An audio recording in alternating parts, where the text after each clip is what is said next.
Buenas tardes. Voy a hablaros de la evolución de la evolución. Soy Celedonio Álvarez, profesor titular de Química Inorgánica de la Universidad de Valladolid. Trabajo en el Instituto Zinquima y en dos grupos de... Dos grupos de investigación de la universidad que nos dedicamos en general a la síntesis de compuestos nuevos, con propiedades nuevas, estructuras nuevas y sus posibles aplicaciones. Y muchas veces nos hemos inspirado, por no decir fusilado y copiar, la naturaleza, ¿no? Y de eso es lo que os voy a hablar. Cuando hablamos de la evolución, todo el mundo le viene directamente Darwin a la cabeza y El origen de las especies, que se publicó, como bien supisteis muchos, en 1859, hace un poco más de 150 años. Y todo el proceso y los cambios en la investigación y en la apreciación de la naturaleza que trajo eso, ¿no? Hubo un cambio bastante grande en pensar que los animales o la naturaleza no había sido siempre como lo veíamos, sino que había venido de algún sitio, ¿no? La otra cosa que siempre viene cuando hablamos de la evolución es que venimos del mono, ¿no? Entonces, como venimos del mono, está claro, venimos así, todo recto, sin problemas, ¿no? Esto duró unos 25 millones de años, esa evolución desde un homínido anterior hasta donde hemos llegado ahora. La otra cosa que la evolución también siempre piensa uno en evolución, piensa en dinosaurios. Pues dinosaurios. Desde 250 millones de años hasta hace 65 millones de años, o sea, 183 millones de años de evolución. Y si, como sabemos ahora, los pájaros o las aves son dinosaurios, pues casi 250 millones de años de evolución. Esto nos lleva a pensar un par de cosas muy interesantes. Primero, que la evolución no es una cosa un cuarto de hora o del último minuto, 250 millones de años o 25 millones de años son una jartada de tiempo, es mucho, mucho tiempo. Y la otra cosa que podemos pensar al ver esto es que esto es una evolución lineal.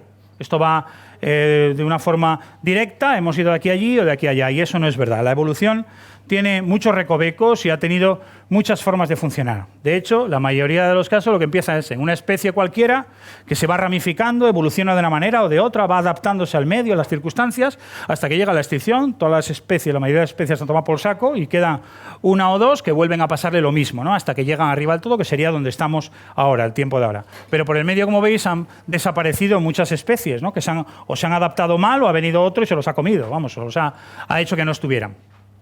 Eso le pasa, como hemos visto, a los dinosaurios. No es que fuera una cosa lineal. Ha habido muchos tipos de especies de dinosaurios que han evolucionado en el tiempo hasta que se extinguieron, excepto los ornitisquios, que estos sí han llegado hasta ahora en forma de aves. Bueno, los humanos no íbamos a ser de otra manera y también le pasó lo mismo. Desde un simio previo a todos nosotros, pues ha habido diferentes tipos de homos, ¿no? Que han llegado a ser el Homo sapiens sapiens, que es lo que somos ahora. Todos los demás, pues el Homo erectus, el Neandertal, el habilis, han desaparecido. Lo dicho. ¿Por qué? Porque de repente el entorno ha cambiado y ya no se han adaptado bien, o directamente hubo otro que lo hacía mejor y se los cepilló. Hizo que no volvieran a aparecer. Bueno, con lo cual, si la evolución, la naturaleza está utilizando este laboratorio tan inmensamente grande que es la Tierra, pues ¿por qué nosotros no vamos a aprovecharnos de esa evolución? Dado que han optimizado un montón de procesos, vamos nosotros a utilizarlos de otra manera, vamos a poder utilizarlos. El problema es que la Tierra lo ha estado haciendo a ensayo y error, prueba y error, esto funciona, esto no funciona, tiramos por aquí, tiramos por allá. Bueno, nosotros podemos hacerlo con el método científico, que para eso sabemos utilizarlo.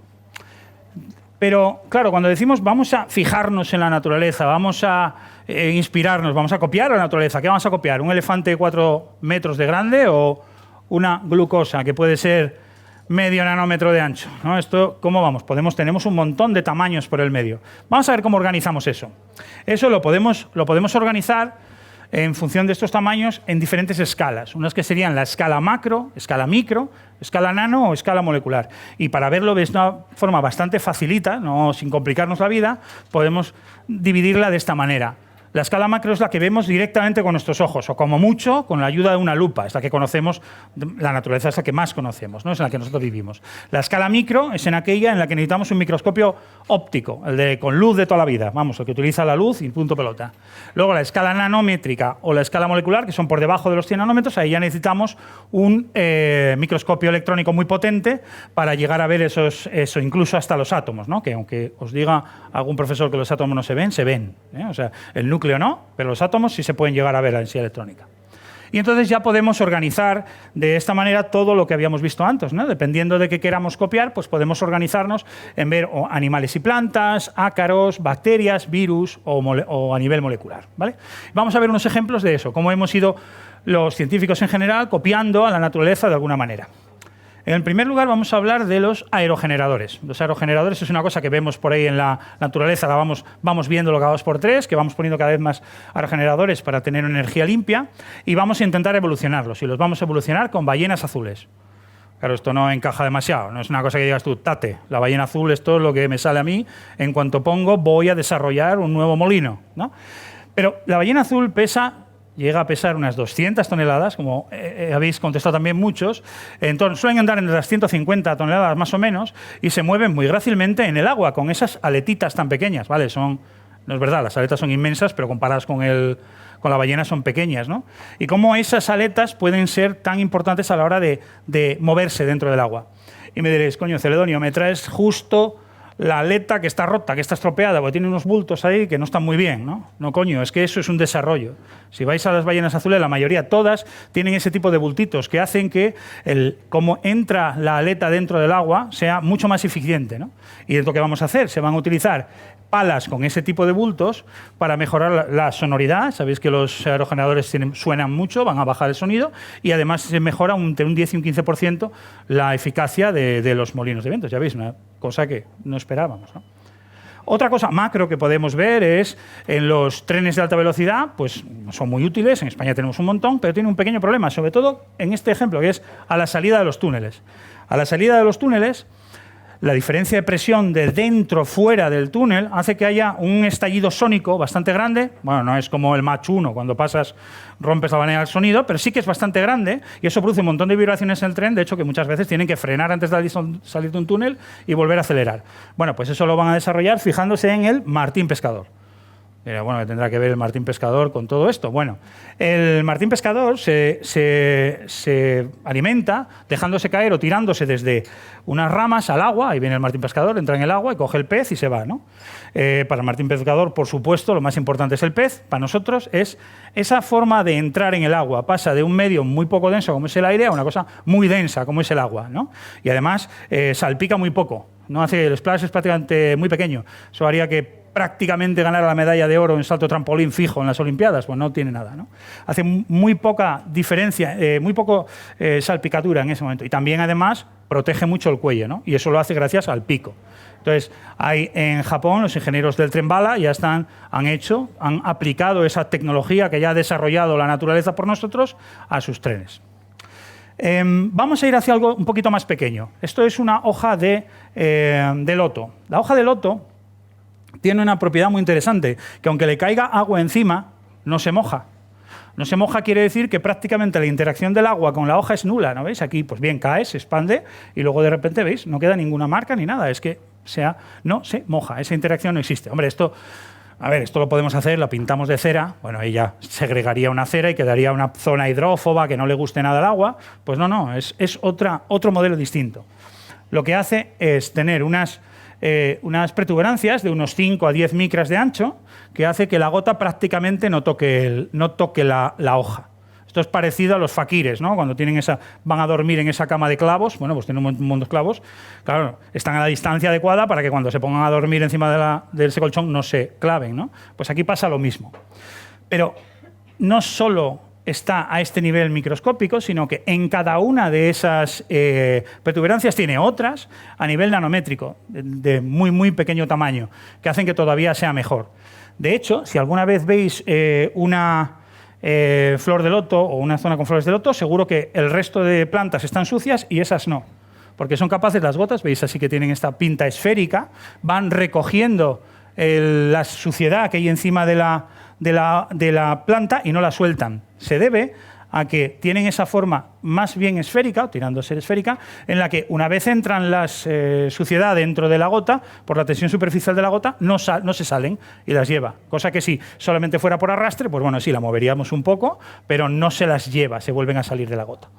Esto ya lo hemos aplicado a nivel esto ya lo hemos aplicado y se han hecho telas de este estilo en las que, ya veis que la gota es prácticamente esférica porque tiene esa tecnología en la que hemos copiado la flor de loto, pero del todo. O sea, tenemos unas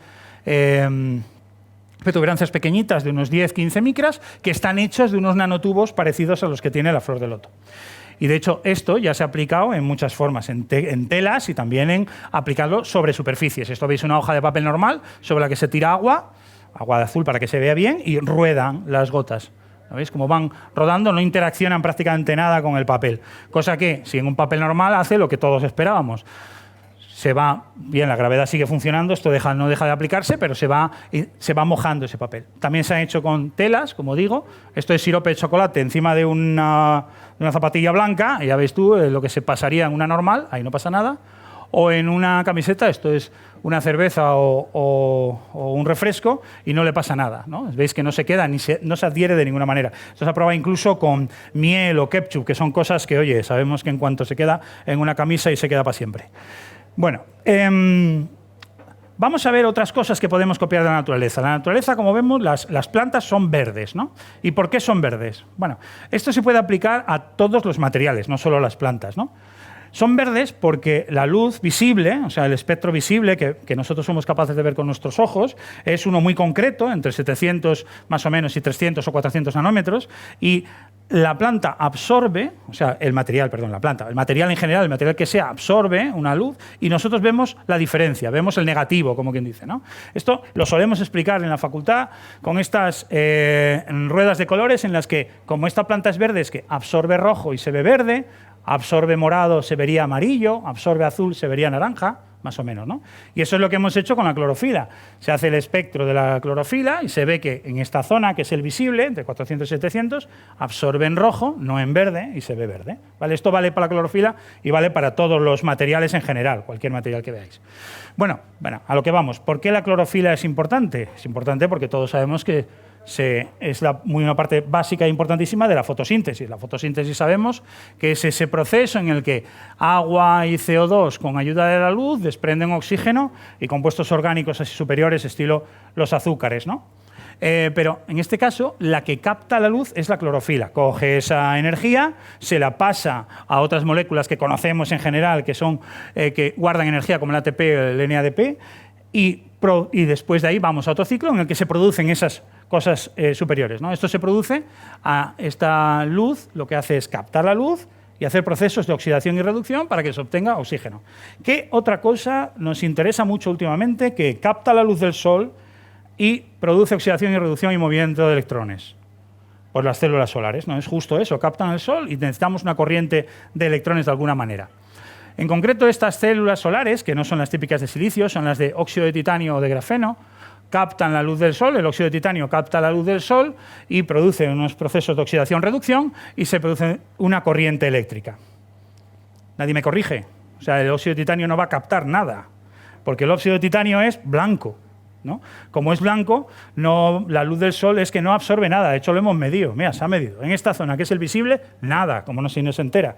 Dice, bueno, esto es muy sofisticado. No es sofisticado nada. Todos sabéis que si ponéis ropa de color blanco en verano tenéis más frío que si ponéis ropa negra, ¿no? La ropa negra absorbe toda esa energía, la ropa blanca la refleja, ¿no? Vale. Entonces, coño, este sistema falla. Si no tienes nada que te coja la luz, pero entonces, ¿de qué me estás hablando? ¿No?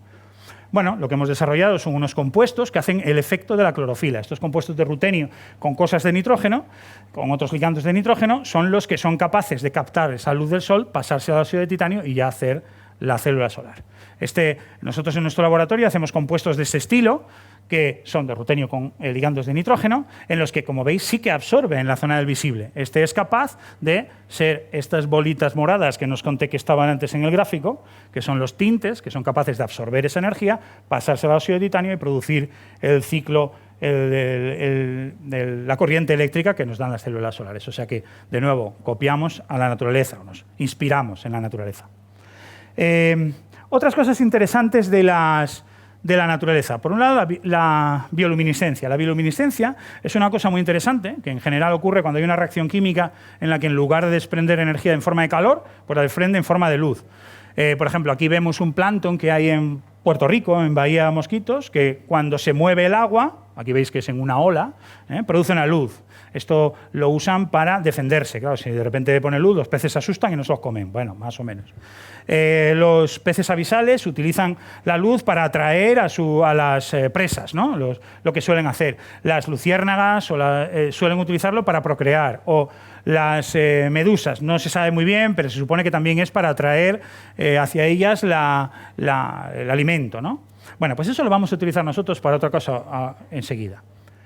Más cosas importantes de la naturaleza, ya vamos todavía más pequeño, a nivel molecular. Estos son un porrón de proteínas de distinto tipo, que tienen distinto tipo de actividades en el cuerpo humano. La hemoglobina seguro la que conocéis casi todos, porque es la que nos distribuye el oxígeno por el cuerpo, pero hay las que transfieren el hierro, el ribosoma, que ya sabéis para qué sirve, que es para hacer proteínas, para la obtención de las propias proteínas, ¿no?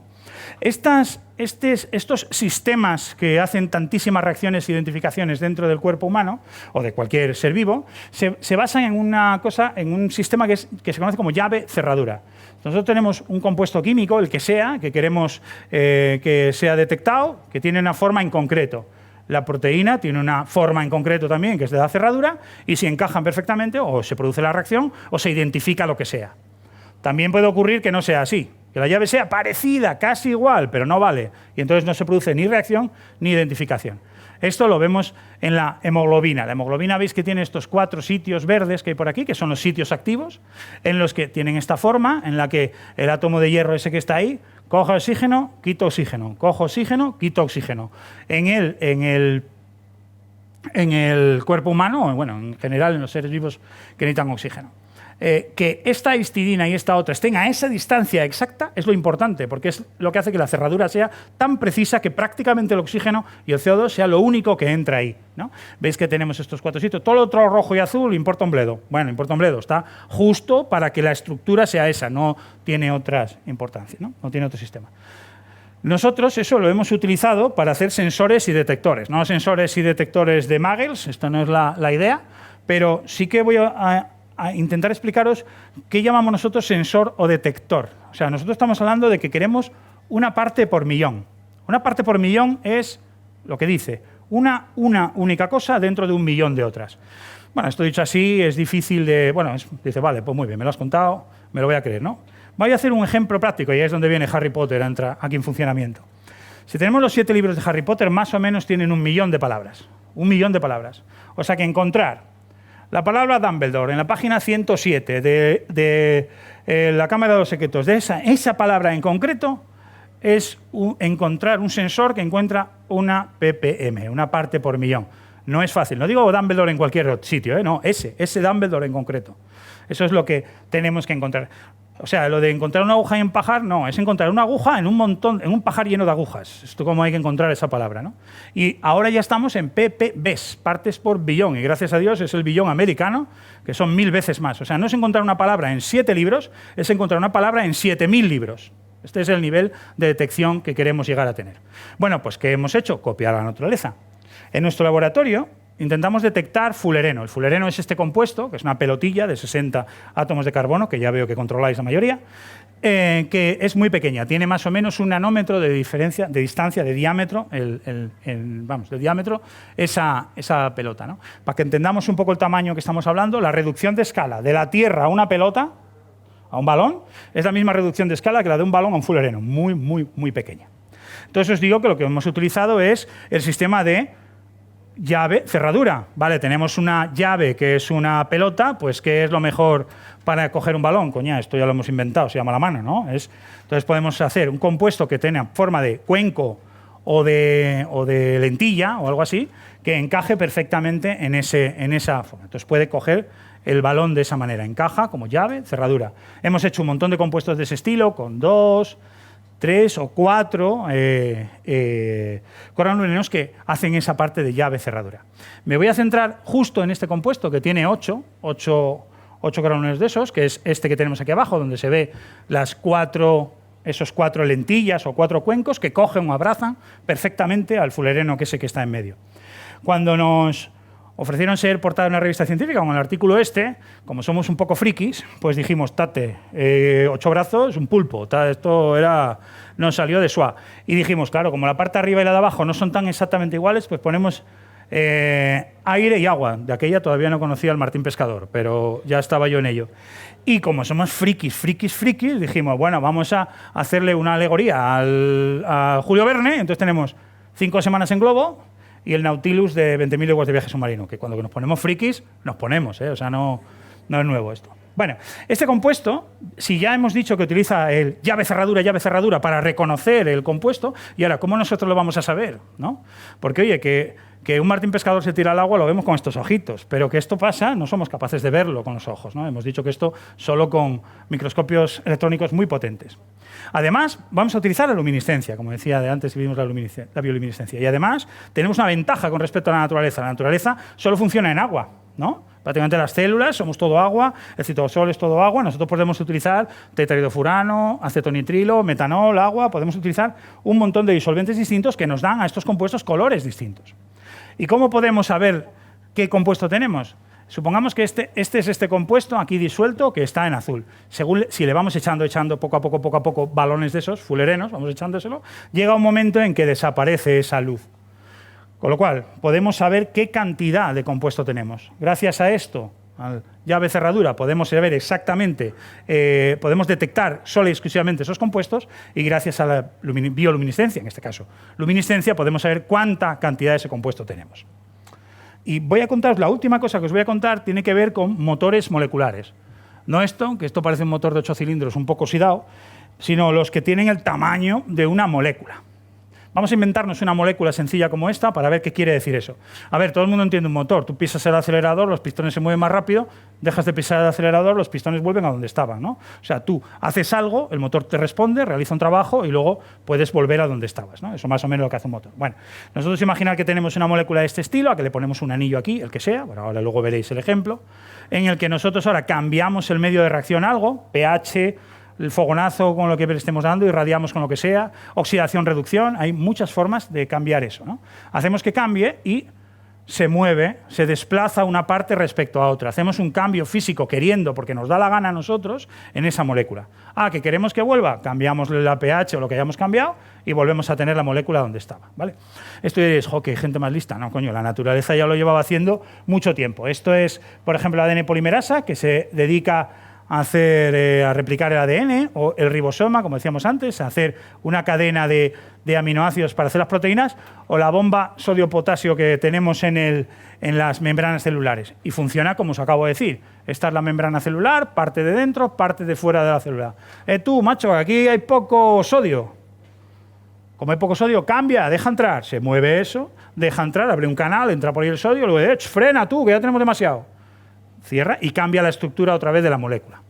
Vale, eso ya se ha hecho ya hemos imitado a lo que es un ribosoma. Esta molécula, que es 1000 millones de veces más pequeña de lo que es un ribosoma, parece muy grande, pero muy pequeña comparado con un ribosoma, es capaz de hacer, cuando nosotros llegamos y en el orden que nosotros queramos, el ir uniendo aminoácidos uno detrás de otro, que es lo que hace un ribosoma, ¿no? Veis que va colocándolas poco a poco. Nosotros lo que hemos hecho es utilizar estos motores moleculares para realizar otro tipo de procesos, de reacciones de otro tipo.